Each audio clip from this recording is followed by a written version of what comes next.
চিংড়ি মাছ দিয়ে লাউ শাক রান্না করেছিলাম আজকে, আর এটা খেতে এত মজা হয়েছে। যারা কখনো খাননি তারা একবার এভাবে ট্রাই করে দেখতে পারেন। এটা কিন্তু খেতে খুবই মজা হয়। আলু দিয়ে লাউ শাক ভাজিটা আপনারা খুব পছন্দ করেছিলেন, তাই জন্য আজকে ভাবলাম এটা একটু আপনাদের সাথে শেয়ার করি। হ্যালো এভরিওয়ান, আসসালামু আলাইকুম। সবাই কেমন আছেন? চিংড়ি মাছ দিয়ে লাউ শাকের এই রান্নাটা আমি আম্মুর কাছ থেকে শিখেছি। আম্মু এটা খুব মজা করে রান্না করে, আর এই শাকটা রান্নার পরে কিন্তু ঝোল ঝোল থাকবে এরকম করে রান্না করা হয়। শাকগুলি প্রথমে কেটে নিয়েছি, আর শাকে কিন্তু প্রচুর পরিমাণে বালু থাকে, তাই জন্য এই শাকগুলিকে আমি বারবার ভালো করে ধুয়ে নিচ্ছিলাম। যতক্ষণ না পরিষ্কার পানি বের হচ্ছে ততক্ষণই আমি ভালো করে ধুয়ে নিচ্ছিলাম। আর এই যে এখানে একটা আলু দিয়েছি, আমি বেশি একটা আলু এখানে দেইনি যেহেতু শাকের পরিমাণও তত একটা না। এইদিকে আমি চিংড়ি মাছ কেটে নিয়েছিলাম, আর এগুলি কাটার পরে যেহেতু মাছগুলি বড় ছিল তারপরে আমি 3 টুকরো করে নিয়েছি। মাছগুলি ছোট হলে খেতেও ভালো লাগবে, দেখতেও ভালো লাগবে। কড়াইতে তেলের মধ্যে পেঁয়াজটাকে একটু সময় ভেজে নিচ্ছি। এরপরে এর মধ্যে দিয়ে দিচ্ছি 1 চামচ হলুদের গুঁড়া, মরিচের গুঁড়া, তারপরে হচ্ছে লবণ।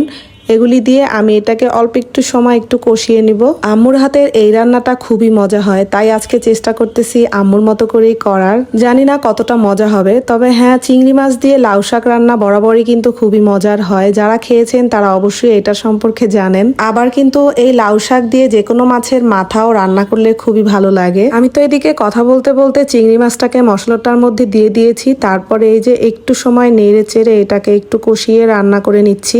মাছটা যখন আমার কষানো হয়ে গিয়েছে, এখন আমি তার মধ্যে ধুয়ে রাখা শাকগুলি দিয়ে দিচ্ছি। আচ্ছা, আমার এই ভিডিওটা কে কোথা থেকে দেখছেন অবশ্যই একটা কমেন্ট করে জানাবেন। ভিডিও আপলোড করার কিছুক্ষণ পরেই চলে আসি আমি কমেন্ট পড়ার জন্য। আমার কাছে আপনাদের কমেন্টগুলি পড়তে খুবই ভালো লাগে। এরপরে আবার আপনাদের কমেন্টের মাধ্যমে কিন্তু অনেক কিছু শিখতেও পারা যায়। আপনারা অনেক কিছু অনেক রকম করে ভুল ধরিয়ে দেন। এই ব্যাপারগুলি আমার কাছে খুবই ভালো লাগে আপনাদের থেকে। জানেন তো, কিছু কিছু আপু ভাইয়ারা আছে যারা আমার পেজে প্রতিনিয়তই কমেন্ট করেন, একদম শুরু থেকে এই পর্যন্ত। তাদের কমেন্টগুলি আমার খুব পরিচিত এবং তাদের নামগুলি আমার একদম মুখস্থ হয়ে গিয়েছে। যাই হোক, এদিকে কিন্তু আমি শাকটাকে কিছুটা সময় একটু রান্না করে নিয়েছি। এখন পর্যন্ত কোনো রকম পানি দেইনি। আমি তো শুধু রান্না করতেছিলাম আর ভাবতেছিলাম এই রান্নাটা কি আম্মুর মতো মজা হবে কিনা।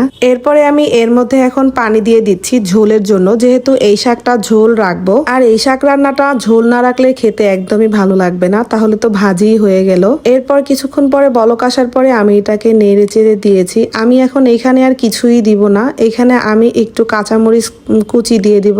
শাকের ঝোলটা খেয়ে দেখেছি শাকটা খেতে খুবই মজা হয়েছে, যেরকমটা আসলে চেয়েছিলাম। আমি তো এদিকে ভালো করে এটাকে নেড়ে চেড়ে দিচ্ছিলাম, আর আমার শাক রান্নাটা কিন্তু এখন হয়ে গিয়েছে। এই যে এইরকম ঝোলের সাথে আমি নামিয়ে নিব। যেহেতু আলু দেওয়া আছে তাই ঝোলটা আর একটু পরিমাণ টেনেও যাবে। তো কেমন লাগলো এই ভিডিওটা অবশ্যই একটা কমেন্ট করে জানাবেন। আর কারা কারা এরকম করে শাক রান্না খেয়েছেন তাও কিন্তু কমেন্টে জানাবেন। ভিডিওটা ভালো লাগলে একটা শেয়ার করে দিবেন। আর দেখা হচ্ছে আপনাদের সাথে আমার আবার নেক্সট ভিডিওতে। সবাই ভালো থাকবেন। আল্লাহ হাফেজ।